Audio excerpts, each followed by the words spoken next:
प्रतिष्ठानतर्फे प्रत्येक वर्षी आपण स्वच्छता अभियानाचे आयोजन करतो। गेल्या वर्षी आपण कुर्ला पश्चिम येथील राजू यादव पोलीस चौकी इथे केलं होतं। त्यावेळी आपण कुर्ला पोलीस स्टेशन, बाबा रुग्णालय आणि आपला जो ATS परिसर आहे यामध्ये केलेला आहे। यामुळे संपूर्ण मुंबई, महाराष्ट्र आणि संपूर्ण देशामध्ये एक प्रकारचा जो एक संदेश देण्याचं काम प्रतिष्ठानतर्फे केलं जातं।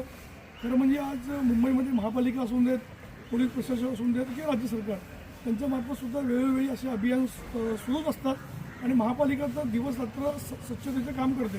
परंतु प्रतिष्ठानतर्फे जे आपले पदाधिकारी असून देत, कार्यकर्ते असून देत, त्यांच्यामुळे महापालिकेला सुद्धा एक बळ मिळतं। या उपक्रमामध्ये ज्या पद्धतीने आपण जे अभियान आयोजित केलेलं आहे त्याबद्दल सर्व कुर्ल्यामधील पदाधिकारी कार्यकर्त्यांचं अभिनंदन।